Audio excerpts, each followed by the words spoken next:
Do you know that some of the biggest crimes in history didn't involve guns, masks, or physical break-ins? They happened silently, in real time, behind screens you trusted. Hospitals froze mid-surgery. Fuel pipelines shut down entire regions. Governments were infiltrated without firing a single shot. Millions of people lost their identities while watching it happen. These weren't future warnings. They already happened. Crime World News investigates the 5 most devastating real-time cybercrime attacks that shook the United States, the United Kingdom, Canada, and Russia. You'll never see technology the same way again. On the morning of May 12, 2017, doctors across the United Kingdom logged into their computers like any other day. They expected patient records, appointment schedules, life-saving information. Instead, they saw a message they had never seen before. Their screens were frozen, files were locked, and a countdown timer had begun. Across the screen, a message demanded payment in Bitcoin, or everything would be erased forever. This was not a system failure. This was not a power outage. This was the beginning of the WannaCry ransomware attack. The message was simple, cold, unemotional. Your files have been encrypted. Pay within hours or lose everything. There was no phone number, no customer service, no negotiation, just a digital threat. Doctors tried restarting systems. Nurses called IT departments. Administrators ran through hallways searching for answers. But the infection wasn't slowing down. It was spreading.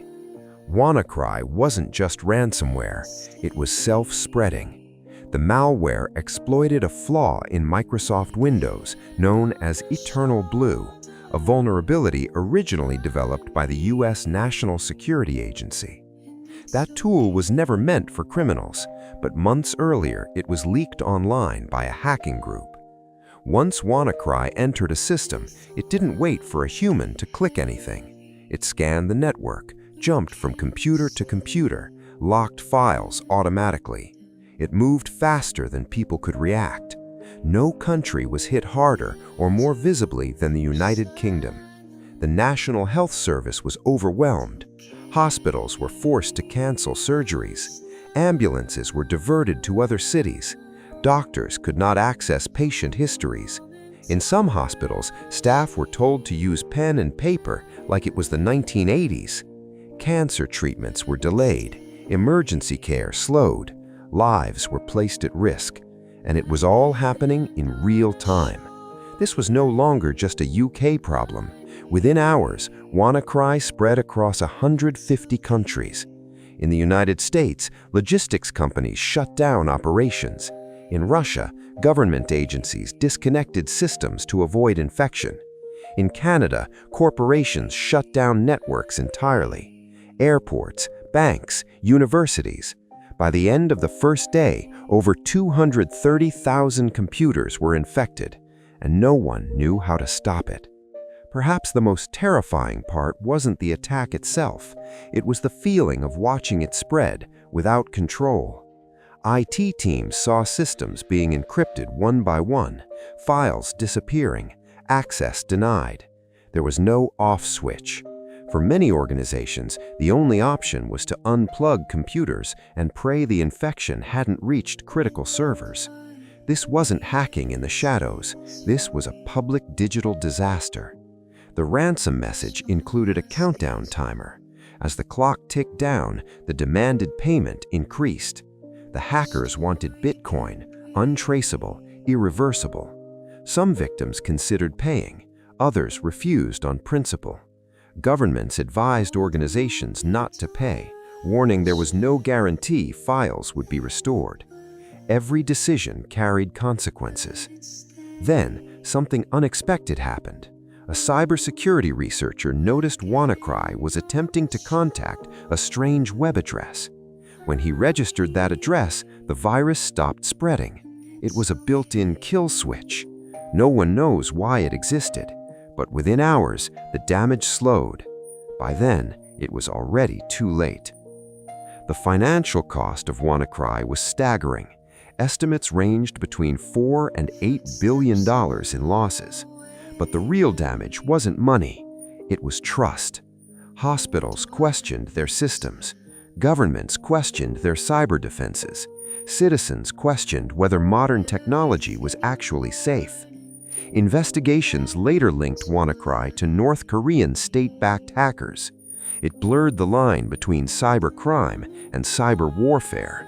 This wasn't just about money, it was about power, and it showed how digital weapons could escape control, even from those who created them. WannaCry changed everything. It forced updates, new security policies, emergency preparedness plans. But it also left a warning. If a leaked tool could cause this much damage, what happens next? WannaCry didn't target one country, it targeted the world, and it proved something terrifyingly simple. The systems we trust the most are often the easiest to break. The next attack won't look the same, but it will come. If this story shocked you, take a second. Like this video, it helps more people see what really happened. Subscribe to Crime World News because these attacks don't stop at one case. And comment below, do you think governments were prepared for digital warfare, or were they already too late? Because WannaCry was just the beginning. The next attack didn't target hospitals, it targeted fuel. And when it hit, an entire nation felt it at the pump. At number 4. On the morning of May 7, 2021, most Americans woke up expecting an ordinary Friday. Coffee brewed, cars started, commutes began. But beneath the ground, stretching over 5,500 miles from Texas to New Jersey, something vital had just gone silent. Colonial Pipeline, the largest fuel pipeline in the United States, had shut down. Not because of a mechanical failure, not because of an explosion, but because someone, somewhere, had typed a few commands and brought nearly half of the East Coast's fuel supply to a halt. This was the beginning of the Colonial Pipeline cyber attack. Colonial Pipeline wasn't just another energy company. It supplied nearly 45% of all fuel used on the U.S. East Coast. Gasoline, diesel, jet fuel. Every day, it delivered fuel to airports, hospitals, military bases, and millions of homes. Few people even knew it existed because pipelines are invisible, and that invisibility made the attack even more dangerous because when Colonial Pipeline stopped, America noticed. Inside Colonial Pipeline's corporate network,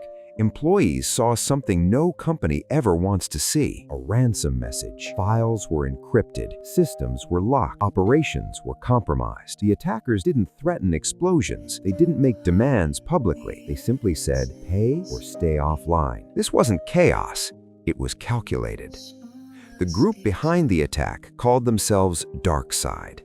They weren't teenagers in basements, they were professionals. DarkSide operated like a business, with customer service, negotiation teams, and even public statements claiming they avoided social harm. But Colonial Pipeline was critical infrastructure, and DarkSide knew exactly what leverage that gave them. This was ransomware as strategy. Here's the part most people never expected.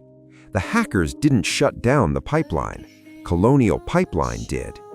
Out of fear that the malware could spread into operational systems, executives made a drastic decision. They pulled the plug themselves. Fuel stopped flowing, not because it couldn't move, but because it wasn't safe to let it move. A single digital breach forced a physical shutdown of America's energy lifeline. Within hours, the effects reached the public. Gas stations began running dry. Lines stretched for blocks. Drivers filled trash bags, plastic bins, anything they could find, ignoring safety warnings. Prices surged overnight. Fear spread faster than fuel shortages. This wasn't just a cyber attack anymore. It was mass panic.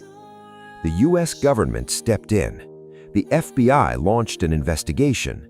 The Department of Energy declared an emergency. The president addressed the nation. Because this wasn't just about gas, it was about national security. If criminals could shut down fuel pipelines, what else could they shut down next? Despite public warnings not to pay ransoms, Colonial Pipeline made a decision. They paid. Nearly 75 Bitcoin, worth about $4.4 million at the time.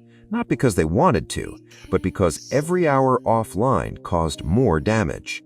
The attackers sent a decryption tool. It worked. Slowly, fuel flow was restored within days, but the damage lingered. Panic buying had already disrupted markets. Trust in infrastructure was shaken, and the message was clear. A few stolen credentials, one compromised password, was all it took to disrupt a nation. The Colonial pipeline attack forced a reckoning. Companies reevaluated cybersecurity. Governments reclassified infrastructure protection. Criminals realized something terrifying. They didn't need bombs. They didn't need soldiers. They just needed access. This wasn't the last attack of its kind. It was a preview. Colonial Pipeline came back online, but the weakness it exposed never went away. And if one password could stop a nation, what happens when the next attack hits something even bigger?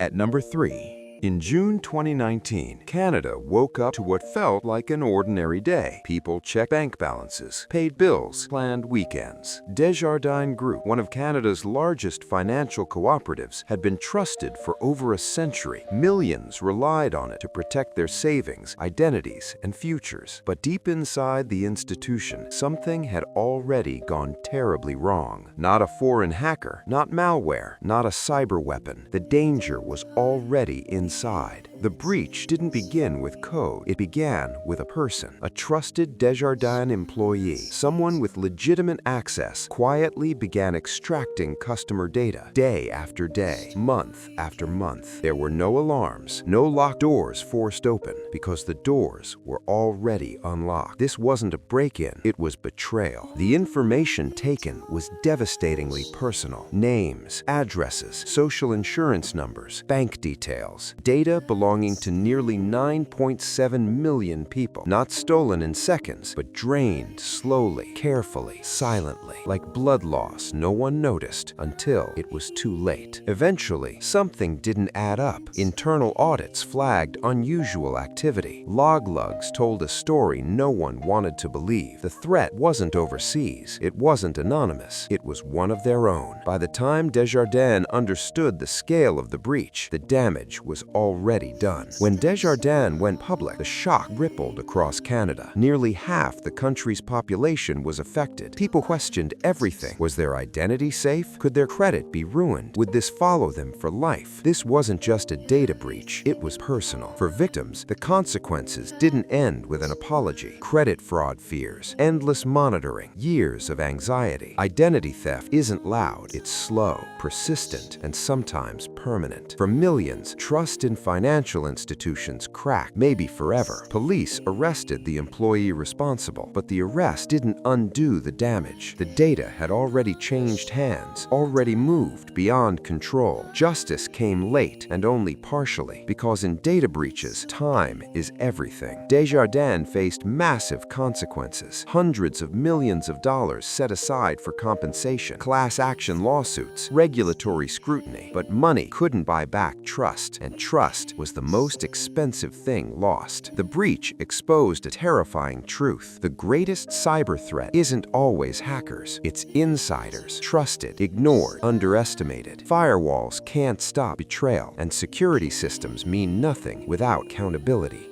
At number 2.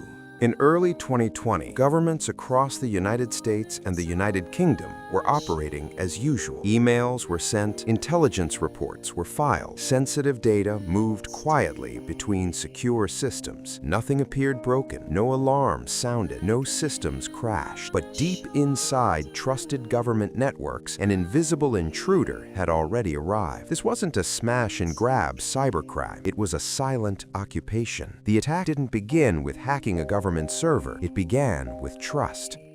SolarWinds, a U.S. software company, provided network management tools used by thousands of organizations, including governments, military agencies, and Fortune 500 companies. Their software wasn't suspicious, it was essential, and that made it the perfect hiding place. Somewhere in SolarWinds' software development process, attackers planted malicious code. It didn't break systems, it didn't announce itself, it waited. When customers installed a routine software update, they unknowingly installed a backdoor. No phishing emails, no stolen passwords, just a trusted update, weaponized. Once inside, the attackers moved carefully. They studied networks, monitored communications, selected targets quietly. U.S. federal agencies were breached. UK government-related systems were exposed. This wasn't data theft for profit. It was intelligence gathering. Slow, deliberate, patient. The most disturbing part? The attackers stayed hidden for months. From early 2020 until December, they operated undetected. They read emails, observed internal discussions, mapped critical systems, all while organizations believed their networks were secure. This wasn't hacking fast. This was espionage. The breach wasn't discovered by the government. It was discovered by a private cybersecurity company, FireEye. They noticed suspicious activity while investigating their own systems. What they uncovered was staggering. A single compromised update had opened doors across governments worldwide. Over 18,000 organizations installed the compromised software. Not all were exploited, but hundreds were. U.S. Treasury, Commerce Department, Homeland Security. In the UK, sensitive institutions assessed potential exposure. No data destruction, no ransom demands, just silent access and unanswered questions. Investigations later pointed to a Russian state-backed hacking group. This wasn't cybercrime, it was cyber espionage at the highest level, a nation-state operation using patience instead of force, code instead of weapons, and trust as the entry point. The SolarWinds attack changed cybersecurity forever. Governments stopped assuming software updates were safe. Supply chains were re-examined. Trust models were rewritten because the most dangerous attacks don't break in, they're invited inside. At number 1. In the mid-2010s, Russia's banking system was under pressure. International sanctions, economic instability, political tension with the West. Banks became more than financial institutions. They became symbols of national strength, and symbols attract attackers. What followed wasn't a single strike, it was a wave. The attacks didn't begin with headlines. They began quietly. Customers reported missing funds, ATMs malfunctioned, online banking systems lagged, then froze. At first, banks blamed technical errors, but the problems kept spreading. This wasn't coincidence, this was coordination. Unlike traditional cyber attacks, these weren't smash-and-grab hacks. Attackers infiltrated internal banking systems. They learned how money moved, how transactions were approved, how limits could be bypassed. Then they struck. Funds were siphoned digitally, transferred, fragmented, and laundered before alarms could trigger. No guns, no vaults, just code. Russia's central bank soon realized this wasn't isolated. Dozens of financial institutions were targeted. Losses mounted into the millions of dollars. Emergency directives were issued. Banks were ordered to disconnect systems, freeze transactions, audit every digital movement. The financial system slowed, not from fear, but survival. Investigators later uncovered how the attacks worked. Malware infected employee computers. Phishing emails harvested credentials. Insiders